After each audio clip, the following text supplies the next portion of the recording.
노동계의 가장 핫 이슈를 챙겨보는 내일 이슈 시작하겠습니다. 오늘 이 시간 늘 낭낭하게 이끌어주시는 낭낭공주 판문점 공주 연인정 기자 나오셨습니다. 안녕하세요. 네, 안녕하세요. 매일매일 보는 매일노동뉴스의 언론노동자 연윤정입니다. 아우 셉니다. 출발부터. 좀 준비했습니다. 네. 5월 28일 KBS 뉴스 최저임금 기준을 정기 상여금과 복리후생비까지 확대하는 내용의 최저임금법 개정안이 국회 본회의를 통과했습니다. 노동계는 저임금 노동자의 임금 인상 효과가 무력화된다며 크게 반발하고 있습니다. 오늘의 이슈는 아무래도 지난주 월요일이었죠. 5월 28일 국회 본회의에서 정기상여금과 복리후생수당을 최저임금 산입법에 포함시키는 내용의 최저임금 개혁안이 통과됐는데요. 아무래도 오늘 여기에 대해서 좀 중점적으로 얘기해봐야 될 것 같은데요. 그렇죠. 아주 빅 이슈죠. 그래서 양대 노총이 지금 최저임금위원회에서 사퇴하면서 예. 굉장히 크게 반발하고 있고요. 뭐 그 후폭풍이 전 사회적으로 아주 거셉니다. 맞습니다. 며칠 동안 진짜 관련한 뉴스들이 계속해서 이렇게 쏟아지고 있는데 바라보는 시각 차이가 꽤 크다라고 좀 정리를 할 수 있습니다. 일단 노동계에서 이렇게까지 반발을 하는 이유가 뭘까요? 네, 아무래도 이 개정안의 이 내용을 보면은 그럴 만도 하다 싶을 텐데 네. 우선 노동계는 이 개정안이 최저임금 삭감법이다라고 규정하고 있습니다. 네. 그 내년부터 이제 매달 지급하는 정기 상여금과 복리후생수당이 최저임금이 된다는 건데요. 네. 1개월을 초과해서 지급하는 정기 상여금이라도 총액 변동 없이 매달 지급하면 취업 규칙 불이익 변경이 아닌 것이다라고 이제 간주하는 내용입니다. 네. 그리고 이제 내년 최저임금의 각각 25% 이하와 7% 이하에 해당하는 정기 상여금과 복리후생수당은 최저임금 산입 범위에 포함하지 않는다라고 이제 일단은 예외를 네. 뒀는데 네네네. 이런 기준선이 점점 낮아져서 2024년부터는 모두가 최저임금 산입 범위에 포함이 됩니다. 근데 법이 통과되고 난 다음에 네. 더불어민주당이랑 자유한국당은 연봉 2,500만 원 이하의 노동자들을 저임금 노동자들은 아무 피해도 없을 거다 주장을 하고 있어요. 그런데 네.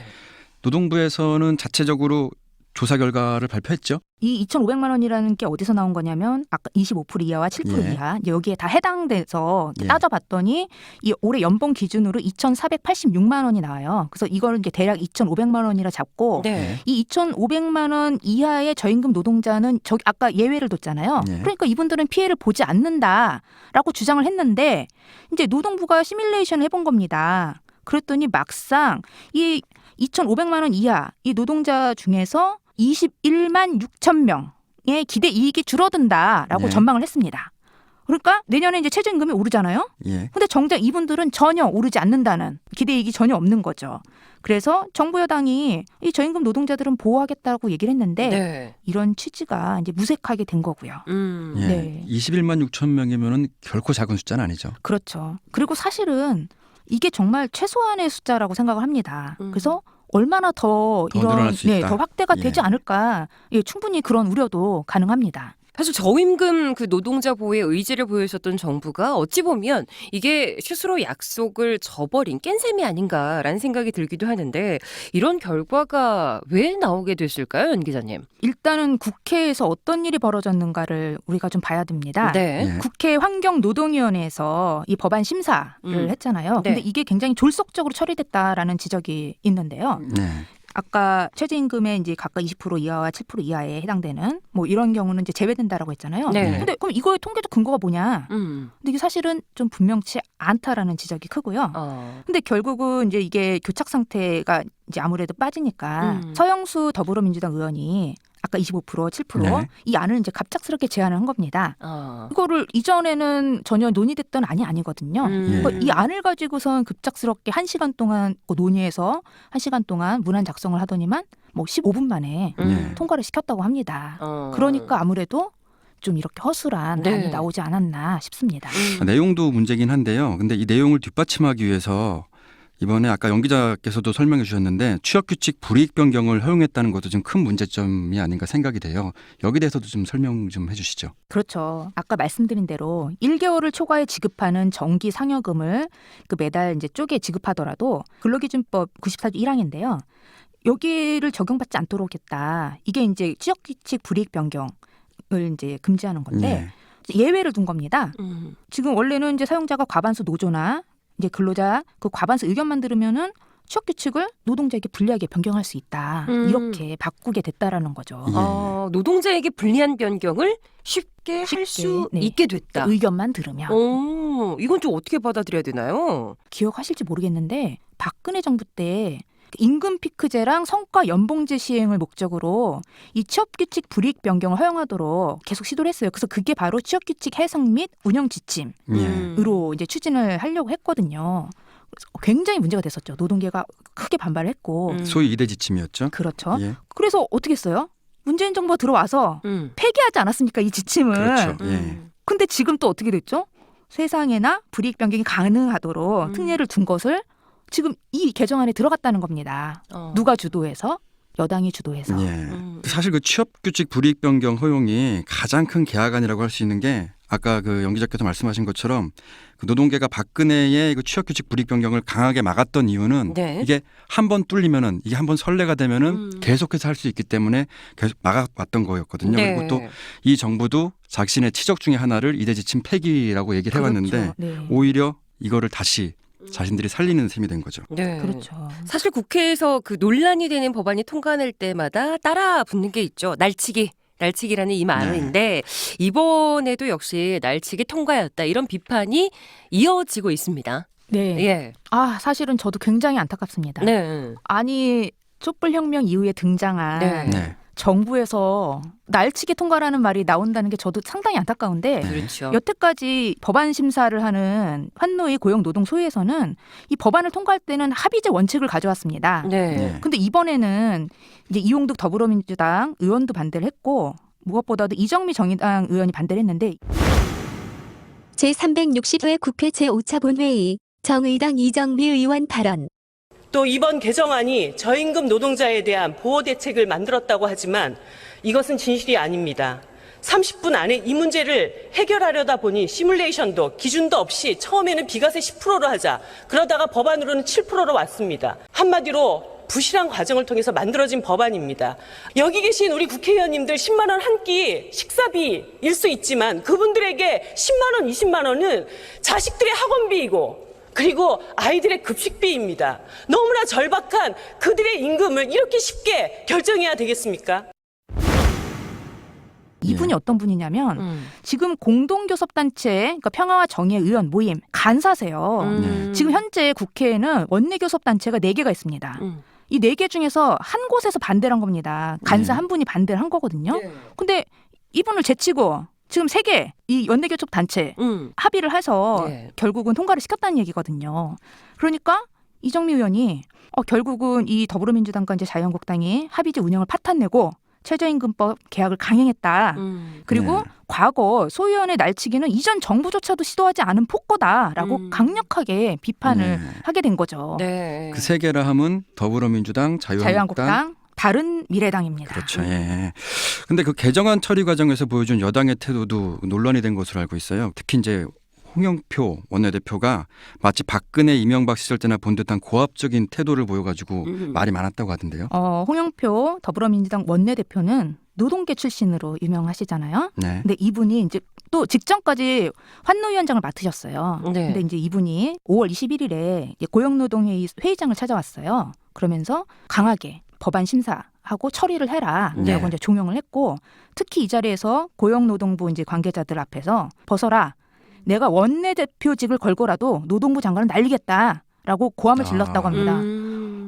사실은 이 이야기를 전에 듣고 예. 많은 사람들이 깜짝 놀라서 예. 정말이야? 사실이야? 라고 예. 정말 많이 물어봤고요. 어떻게 그럴 수가 있느냐. 정말 이런 말을 했어? 그러니까 굉장히 놀랄만한 발언을 한 거고요. 네. 이 홍영표 원내대표는 이제 23일에 이제 당 정책 조정 회의에서 어떻게 얘기를 했냐면 3천만 원에서 5천만 원을 받는 노동자도 최저임금 대상이 될 수 있는 우리나라 임금 체계의 불합리를 개선하기 위해 최저임금 산입 범위에 정기 상여금을 포함하고 일부 수당을 포함시켜야 한다라고 주장을 했잖아요. 네. 그래서 어떻게 됐어요?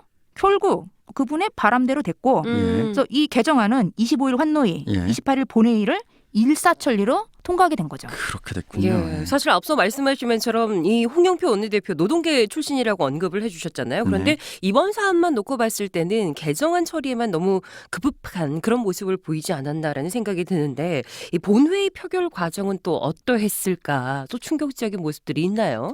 아주 충격적이었죠. 네. 5월 28일에 이 개정안이 이제 국회 본회의에서 이제 표결에 들어갔는데 네. 이제 전체 의원 288명 중 198명이 투표해서 160명이 찬성하고 24명이 반대를 했습니다. 그 14명은 기권을 했어요. 기권까지 했고 이 반대표를 던진 의원들은 어떤 사람들이 있었을까요? 대부분은 더불어민주당, 자유한국당, 이제 바른미래당 의원들이었는데요. 네. 이제 민주평화당과 정의당 의원들은 그 당론으로 반대표를 던졌고요. 네. 그리고 이제 이 밖에도 뭐 바른미래당 의원 중에서는 장정숙, 박주현 의원이 반대를 했고 김종은 민중당 의원 반대했고 그리고 뭐 이제 무소속의 이용호, 송금주 의원도 반대를 했고요. 네. 뭐 더불어민주당에서도 일부 반대를 하셨습니다. 전 원내대표로 했던 우원식 의원 그리고 이제 정재 의원이 반대를 했고 자유한국당에서는 김태흠 의원이 반대를 했네요. 일부라고 하기엔 2명이면 너무 적은. 그렇죠. 예. 그 이용득 더불어민주당 의원은 이제 본회의에 참석하지 않으면서 사실상 이제 반대 의사를 밝힌 거죠. 예. 네. 근데 그래서 사실 보세요. 더불어민주당의 많은 의원들은 이제 친노동, 개혁적 의원들로 막 불리시잖아요. 근데 이분들이 대부분 찬성표를 던졌다는 겁니다. 네. 그래서 노동계의 배신감은 더 클 수밖에 없는 상황인 거죠. 그러니까 말씀해 주신 것처럼 네. 충격적인 게 너무 압도적으로 이 법이 통과됐다는 거죠. 네. 그동안 정부 여당은 틈만 나면은 소득주도 성장 얘기하고 노동계와의 사회적 대화 얘기하고 노동 존중 사회 얘기하고 이래왔는데 네.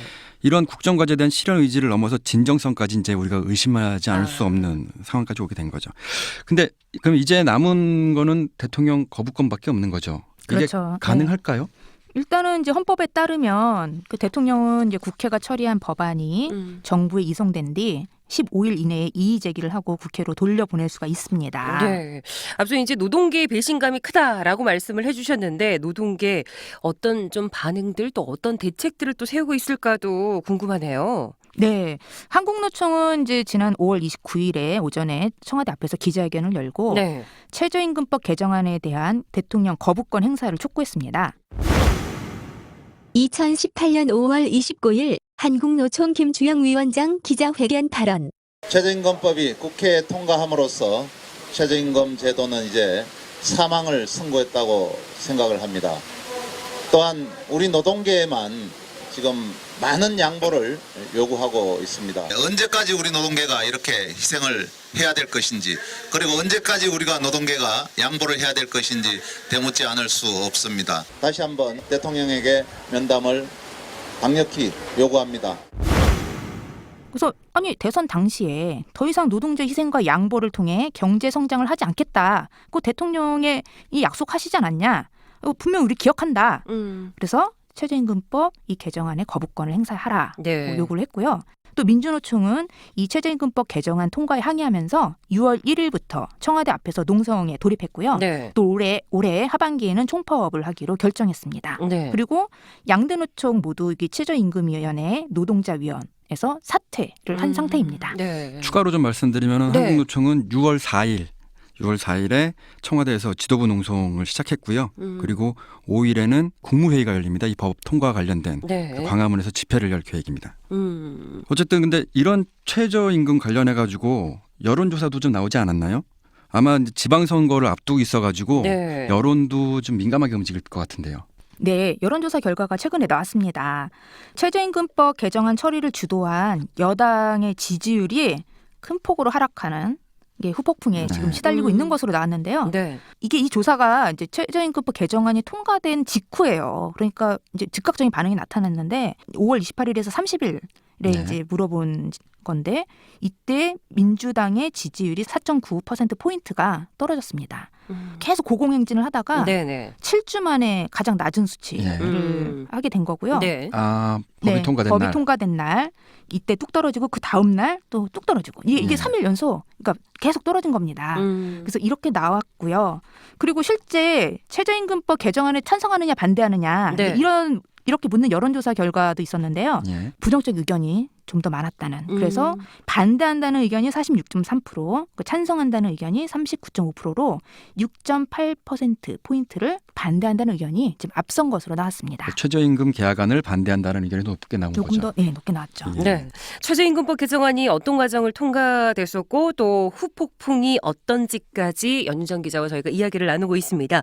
저희가 팩트체크를 한번 해볼 텐데 이윤호 실장의 포털과 또 SNS상에 떠도는 여러 가지 이야기들을 수집하셨다라는 또 이야기가 들리더라고요. 예. 예. 근거 없는 이야기들이 너무 많이 생산되고 있어가지고요. 그 중에서 2가지 정도만 한번 가지고 와봤습니다. 네. 더 많이 하셔도 돼요. 저 사실은 많이 준비했거든요. 좀 더 물어봐 주시기 바랍니다. 네. 어떤 내용들일까요? 예, 일단은 최저임금 산입범위 문제가 저임금 노동자들에겐 남 얘기다 이런 말인데 이거는 이제 여당의 주장이기도 한데요. 우리가 흔히 그 최저임금 하면은 네. 편의점 알바를 이렇게 떠올리잖아요. 그렇죠. 근데 여기서 일하는 분들은 상여금이나 뭐 복리후생 수당이 없어요. 그렇기 때문에 이 사람들과 최저임금 이번 개혁안은 상관이 없다. 이렇게 얘기를 하고 있는데 여기에 네, 대해서는 네. 어떻게 얘기해야 될까요? 연 기자의 팩트체크 1. 최저임금 산입범위 저임금 노동자에겐 남 얘기다. 아닙니다. 남 이야기가 아니죠. 사실 그 대부분 비정규직 그리고 저임금으로 살아가는 그 노동자들이 여성 노동자와 청년 노동자들이잖아요. 예. 근데 정작 이분들이 크게 반발하고 있습니다. 그럴 만도 한 게 네. 그 여성 비정규직으로 네. 이제 일하는 분들의 월 평균 임금이 이제 지난해 8월 기준으로 봤을 때 129만 원 정도 되는 이제 그 최저임금 미만인데 이분들이 그 여성 비정규직 중에 절반을 넘는 52.4%나 돼요. 예. 그리고 청년들도 시급만 받는 일을 하는 게 아닙니다. 예. 청년 유니온에 따르면 예. 160만 원 수준의 기본급에 식비, 교통비, 자기개발비 이 명목으로 해서 예. 20만 원에서 50만 원 정도의 복리 후생비를 받는 경우가 많다고 하는데 예. 네. 이분들이 다 대상이 될 수가 있는 거죠. 그래서 예. 예를 들어서 청년 유니온 같은 경우는 그 개정안이 통과되던 날 있잖아요. 예. 문의 전화가 폭주했다고 합니다. 그러면 내 임금은 어떻게 되는 거냐고. 근데 안타까운 거는 예. 사실은 이제 노조 조직률이 이 여성 노동자, 이제 청년 노동자들이 다 낮잖아요. 그렇죠. 그러니까 사실은 이제 노사 협상을 통해서 이런 것들을 또 극복할 수가 있는데 노조가 없으면요. 그냥 고스란히 피해를 받을 수밖에 없다는 겁니다. 또 한 가지는 또 이런 게 있어요. 그 이번에 그 적용 범위가 확대됐기 때문에 그 대통령이 한 공약이기도 한 네. 그 최저임금 1만 원 이게 무리 없이 진행될 거다라고 얘기를 하는데요. 네네. 정말 그럴까요? 연 기자의 팩트체크 2. 최저임금 1만 원 시대 올까? 그랬으면 정말 좋겠죠. 네. 암초가 근데 곳곳에 도사리고 있는데 네. 사실은 이제 정부 여당 같은 경우도 최저임금 산입 범위를 확대해야 된다. 네. 그 이유로 최저임금 1만 원 공약을 지키기 위해서다라고 얘기했지만 지금의 이 이후의 반응들을 보면 전혀 그렇지가 않습니다. 일단은 아까 이제 홍영표 원내대표는 이후에 인터뷰에서는 좀 속도를 봐야 된다라고 얘기를 했어요. 네. 왜냐하면 중소기업이나 영세자영업자의 이제 지불 능력을 높여주면서 같이 가야 된다면서 이제 속도 조절론을 얘기를 했고, 그리고 이제 김동연 경제부총리 겸 기획재정부 장관도 지금 기회가 있을 때마다 속도 조절을 이야기를 하고 있고요.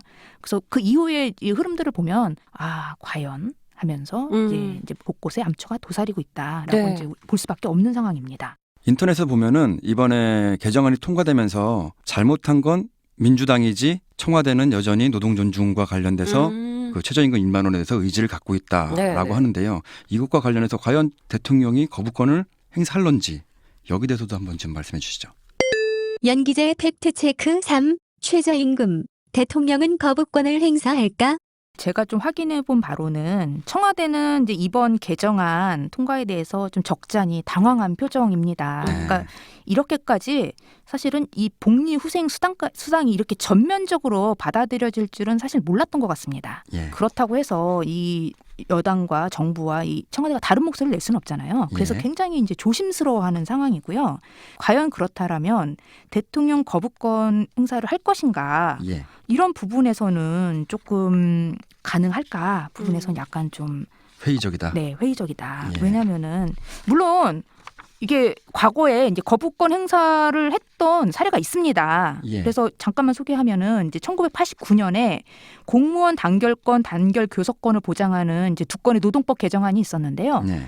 이거를 국회 본회의를 통과했는데 당시 노태우 대통령이 거부권을 행사했거든요. 예. 그리고 이제 2013년에도 뭐 택시를 대중교통으로 포함시키는 법안에 대해서 이명박 대통령이 거부권을 행사했어요. 네. 예. 그러니까 과거에 사례가 있기 때문에 더더구나 당시에 이제 보수 진영의 대통령이었던 거잖아요. 그래서 예. 여긴 이렇게 과감하게 했는데 예. 그러면 이 촛불 혁명으로 탄생한 촛불 정부에서는 과감하게 결단해야 되는 거 아니냐. 예. 행사하라. 이제 이런 요구들이 높다는 거죠.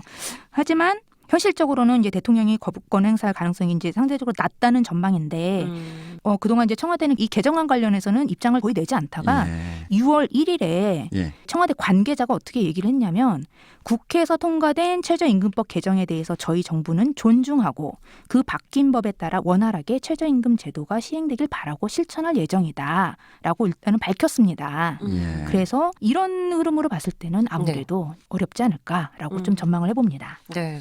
아마 논란이 계속되지 않을까라는 생각이 드는데요. 오늘 이제 내일 이슈 정리를 하면서 이현호 실장은 좀 어떠신가요? 어떤 생각들이 좀 드시나요? 좀 답답하죠. 더 답답한 거는 네. 어쨌든 우리 손으로 뽑은 국회의원들에게 이렇게 매번 뒤통수를 맞는다는 게 네. 답답하고 근데 또 선거 때 되면 또 그들을 또 뽑는다는 거죠. 그렇죠. 그때 되면 아마 이 사람들은 미워도 다시 한번 최선이 아니면 차선이라도 최악이 아니면 차악이라도 뭐 이런 식으로 해가지고 네. 그러다 보면 계속해서 이제 배신의 정치가 끝나지가 않는 거죠. 이어지는 거죠. 네. 그렇기 때문에 우리는 미운 놈은 이제 그만 네. 차선이 아닌 최선 오. 이런 투표를 좀 해야 되지 않을까 생각합니다. 어우 단호하시네요. 노동자는 네. 노동자를 위한 투표 그리고 오늘의 분노를 2년 동안 네. 앞으로 그 총선이 2년 남았으니까요. 네. 2년 동안 가슴 깊이 간직해야 되지 않을까 이렇게 생각해 봅니다. 우리 연 기자께서는 오늘 시간 마무리하면서 어떤 이야기를 좀 남기고 싶으신지요? 아, 네. 지금 사실 이제 아주 이 최저임금법 개정안 국면이 아주 꽉 막힌 상태잖아요. 그렇죠. 그래서 어떻게 이제 출구 전략을 마련할 것인가 이제 이 부분이 상당히 앞으로도 궁금하고 그리고 굉장히 중요한 문제라고 생각합니다. 근데 사실 이 문재인 정부가 이제 소득 주도 성장, 사회적 대화, 노동 존중 사회라는 이 국정 과제를 내세우고 있고요. 그리고 이제 아직은 이 부분에 대한 의지를 분명히 드러내고는 있는데 정말로 계속 이행할 수 있을 것인가 이제 우리는 좀 계속 지켜봐야 되겠죠. 네, 네. 알겠습니다. 오늘 이렇게 해서 연윤정 기자님과 함께한 내일 이슈 마무리를 하겠습니다. 낭낭공주 판문점공주 연 기자님 오늘도 수고하셨습니다. 수고하셨습니다. 네, 또 만나요.